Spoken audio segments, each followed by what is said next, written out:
Thank you very much. It's a great honor to release a book by two of my friends of very long standing, because Jagdish I've known when he was 17 years old. In 1977, when I first fought for the Lok Sabha in Bombay. He was living in Bombay, and he came and in fact he was recommended by the RSS people there, because his father was a office bearer of RSS. And then after that he never left me. So he is now with our leader. He has held high office in corporate matters. He's considered as one of the best minds on regulatory principles for buildings in Bombay. And even though in Bombay everything is irregular. So if somebody wanting to bring regularity, it really requires a lot of nerve. This is a fantastic book if you read slowly. It's not meant to read fast. And it has names of living persons or who were living once upon a time. And I tried to find out which of those names is referring to me. So first one is Karak, second one is Karak. I don't think I'm Karak. So on and on, I find one says Govind Ramaswamy, scrupulously honest. That's me, I think. In-depth, practical fighter against corruption. Yes, that also applies to me. Great friend of the Prime Minister Raja Rao, Narasimha Rao. So also good friend of the author. Because it's a very, very laudatory compliment, and I thank the authors for saying that. I will speak about the general principles. Corruption is not somebody stealing money alone. Corruption has multi-dimensional effects. First of all, it distorts the investment priorities. Supposing I avoid income tax and I get money, or I cheat in the sense I charge a low price and collect the remaining value in black, in cash, that is, and not reported. What happens to that money? You can't go and put it in the bank, because you'll be discovered, the ED, everybody will get after you. So you can't go and buy a house, because then people will ask where do you get the money. I mean, the income tax people will ask, because you have to declare. When you buy a house in the income tax, they have to declare. So you can't declare, because all that money is black and you didn't earn it fair and square. So what most people do is they build with cash a house, and then the interior is beautifully decorated, air conditioned in every room, marble floors, this, that, etc. And that they use, for that they use black money. And inspectors, those who are honest amongst inspectors, there are few, but they usually look at the building, but they don't come inside, unless there is a formal case or something, and then it becomes difficult also. I mean, I buy a refrigerator, you can't examine whether I put my own money or I use black money. And marble floors, how do you evaluate it? And most people buy Italian marbles. Now we also have Italian politicians, but it's the same purpose. So the money mostly, first part goes to buying luxury goods, which is not very easy to account.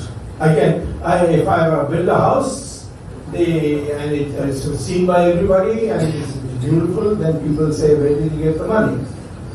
But generally speaking, luxuries inside the house, they escape. So therefore, part of the money goes to buy luxury goods. What's the effect of that? Why reading this book is important? Why fighting corruption is important? I'm going to give you these reasons. So what happens is that when you start buying luxury goods, their prices go up because the demand is gone up. And so the investment in the future is where the rate of profit is higher, and that's in the luxury goods. So the investment priority should be for the essential commodities of the people. But it gets distorted, and it goes, and according to my estimate, of the money that the government has, if you go and look at it carefully, all the economy as a whole, you find 75% of the money goes for luxury items. Only 25% goes for essential commodities. So automatically you're destroying your welfare economy by allowing these taxes. Now, second is that many people say, where can I store this money? It's so difficult. I mean, there's nothing wrong if you take money out of your own bank and put it into cash in the house. Nobody will be able to, even if there's a false rate, you tell them, I'm taking it out of my bank. But when you have black money, you have to can't give it to a friend because he will run away with it. Especially if you are a black money type, then you will have friends of the type who will run away with the money. For instance, your money, I have never run away. Whenever you ask me to do it, that's a different kind of relationship, because I know he's an honest man. So, therefore, that money he cannot keep in his house for very long. So what he does is, there are a large number of Dubai agents floating around in India, in Bangalore, in Bombay, all over. Mostly in these big towns which have done very well economically. And tell them that, listen, I got so much money in a sack. Can you please convert it to me in dollars and deliver it to me in a bank account in Switzerland? Now Switzerland is going out of fashion, so Dubai or any of these small countries in Europe, their banks are all in English, for example. So these banks, so you tell this agent, here's my rupees, give me dollars and deposit it in this bank which I have already clandestinely opened an account and put it there. So these Dubai agents, they don't take it to Dubai.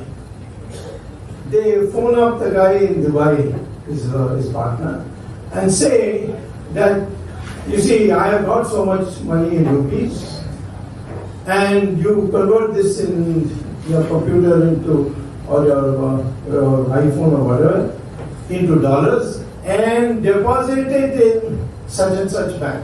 And from Dubai you can, it's a free country as far as finance is concerned, and he deposits in that bank. Next time somebody from that country or some other country wants to get rupees without the hassle of going through, where I get this dollars from, etc., which you have to say at the customs. You tell that same fellow, I want so many rupees in India, and here's the dollar. So because he wants to do some transactions in India, which he needs rupees. So this fellow who's kept that sack of rupees uses that. So this is how they balance, and as a consequence, the Indian rupee, which according to me, a proper calculation on the basis of net value, cost of commodities versus the cost of commodities in America. Supposing I go to McDonald's here and buy a pizza, and I go in America, there's also McDonald's, the same McDonald's, and I buy a pizza. That pizza rate will be in terms of rupee. If you take rupees here and dollars there and weigh them, it turns out that the rupee, all the amount of rupee you need to pay in India at the present time is 10 rupees per dollar. That is, the price there for a dollar translates itself in terms of what the price is for the pizza in India as 10 times more. It is 1/10 of the dollar. So $10 to a rupee, to 10 rupees to a dollar. Now, but in the market it is selling today 81 or 81. I mean officially, maybe privately 100.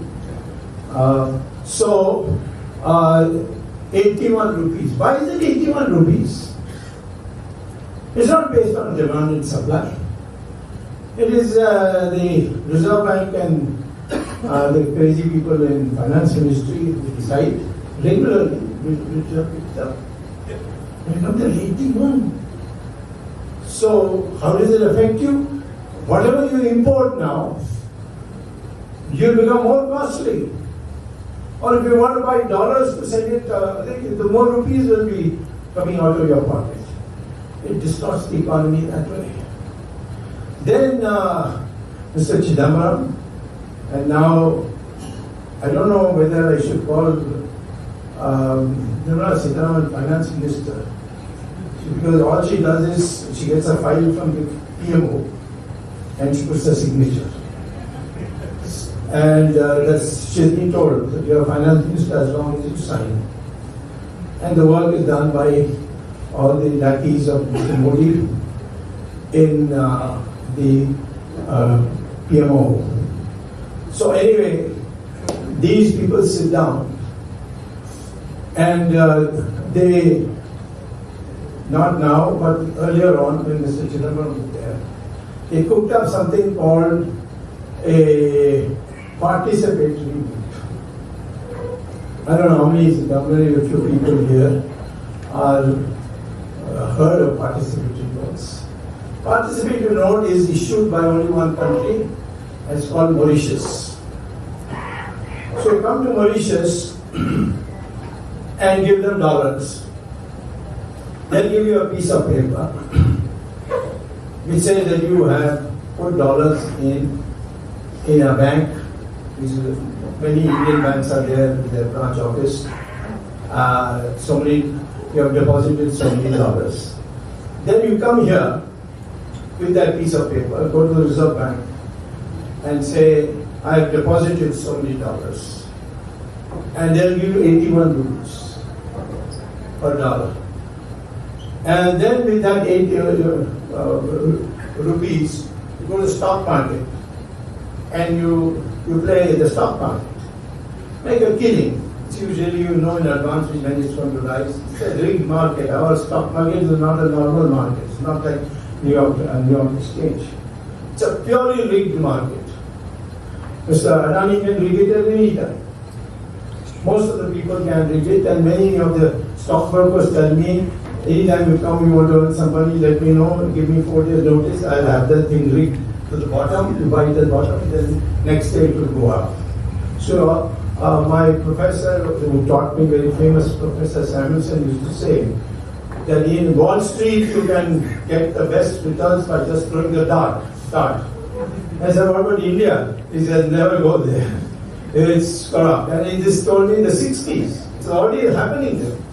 So what happens is you buy, it's a rigged market, make a killing, and then you come with that rupees to the Reserve Bank and show them this participatory note, and they will give you dollars, not at the rate of 81 rupees per dollar, but 7 rupees per dollar, which is their internal rate for the rupee.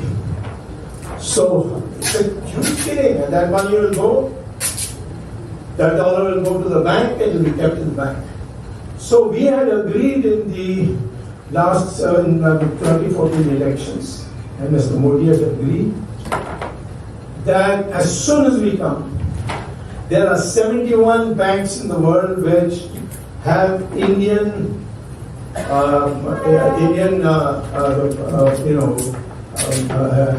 people who have put money there in the bank accounts. So all those Indians, you tell the banks, block them.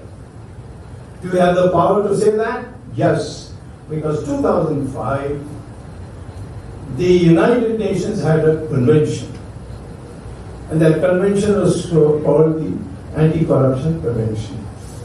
In that it was said that if any country comes and says that my citizen has so much money in this bank and it's illegal, then we'll return it.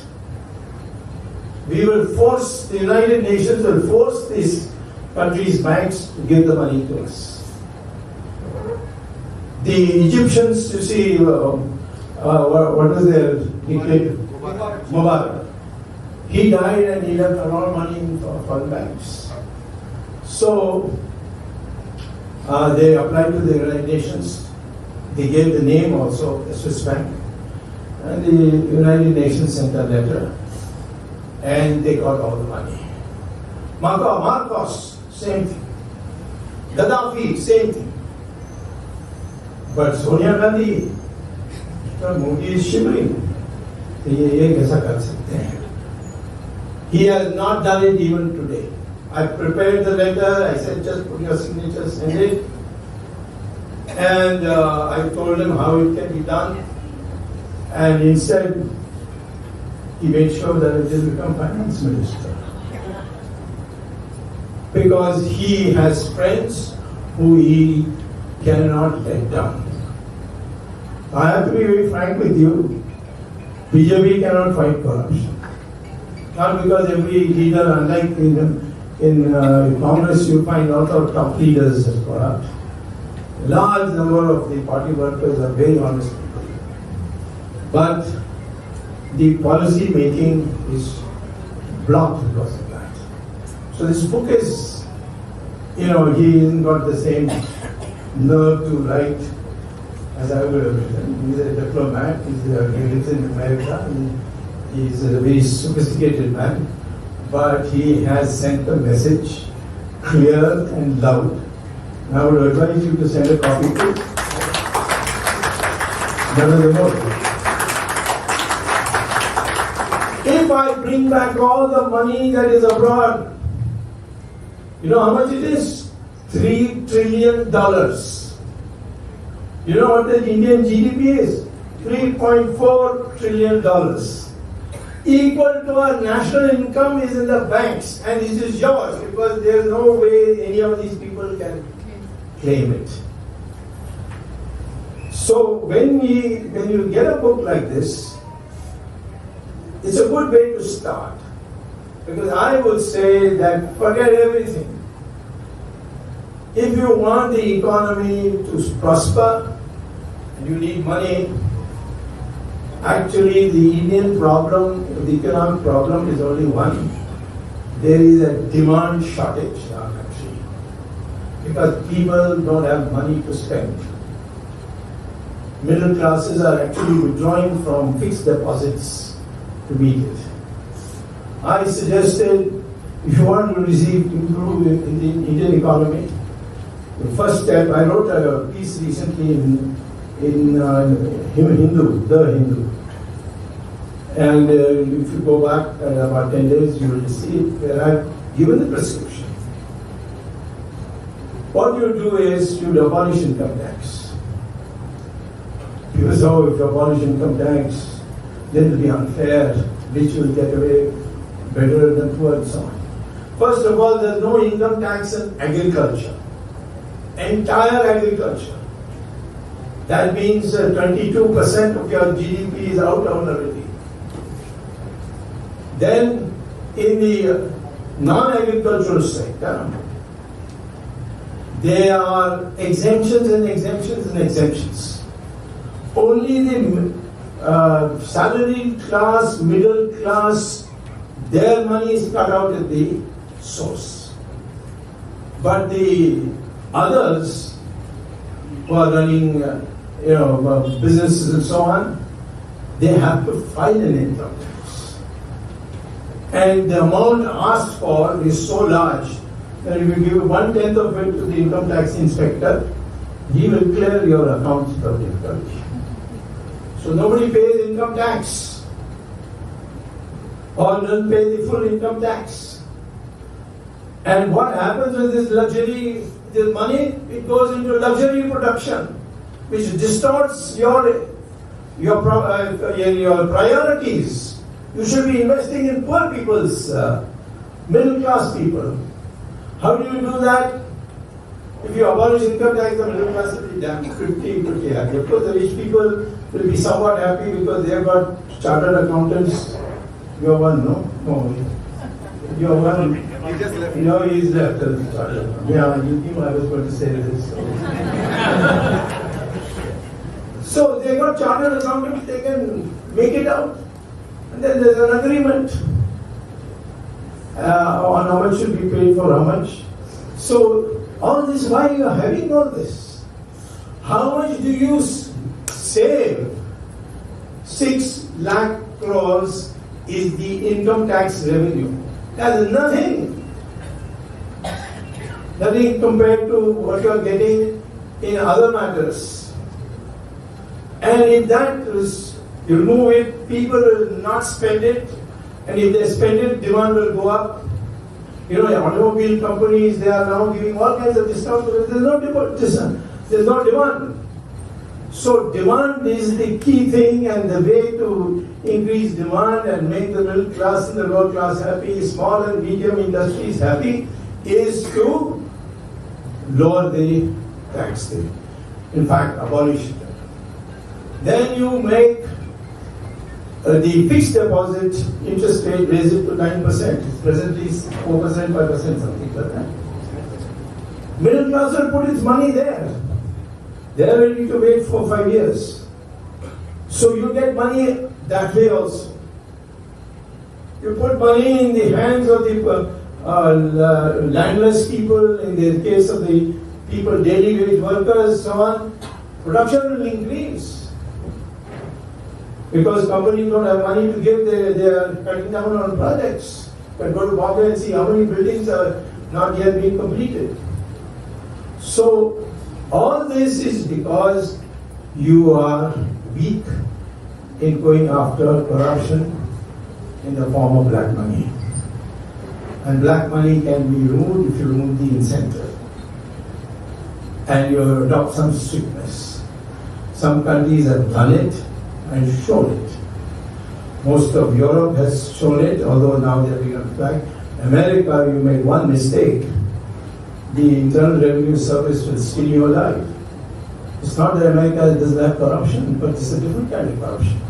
You violate your income tax and see what happens in America. So, this is what the motivation of this book is. To tell you, India can grow at 10% per year for at least 10 years. We are the third largest GDP in the world. Modi keeps saying 5th largest because he is illiterate. Why is he illiterate? Because he is valuing Indian GDP at the market price, which is loaded in favor, which is 81 rupees. If you take goods of America and goods of India, put it in rupees, put it in dollars, and take the ratio, you know what is the rate? 8 rupees to a dollar. And we are selling it at 81. So if you bring it back to rupees per dollar, which was when Morarji Desai was Prime Minister, it was $8 rupees per dollar. If you bring it back, your GDP automatically presently, which is $3.5 trillion, will go up 10 times. And you will be ahead of China. And in per capita terms, of course, will be, because of our population, both China and India will be quite down the list. But in actual GDP, America will be number 3, not number 1. So there are so many ways to rejuvenate our economy. Only thing is remove corruption. Corruption can be removed only by incentives. You can't force. You can't terrorize, because the people who will terrorize you, they themselves will become corrupt. And that is precisely the sarcastic way that he's put it across. Excellent book. I didn't know Jagdish that he was such a good author. And recently I've been finding, whenever I phone Jagdish, he doesn't pick up the phone. So when I ask his wife, she says he's gone for work. And I find out that she has been working for you and not for me. That's good anyway. He's a versatile man who knows Bombay inside out. I'm hoping that he will be the next MP from Bombay. Yes.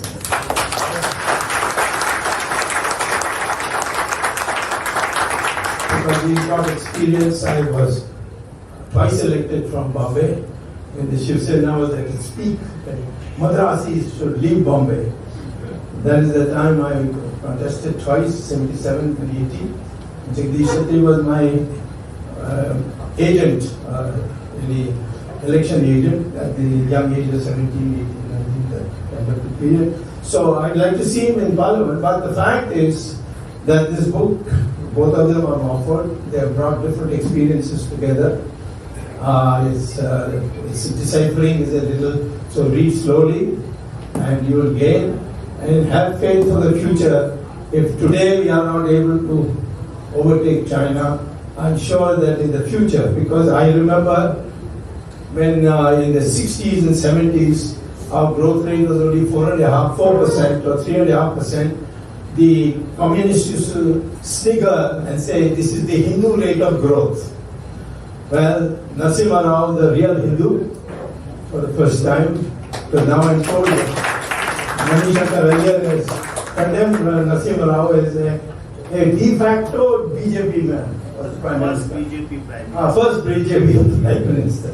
I was also his minister. I mean, he called me in and I told him I can't join Congress party because the great Shankaracharya of Kanchi told me never join Congress. And he was right in retrospect.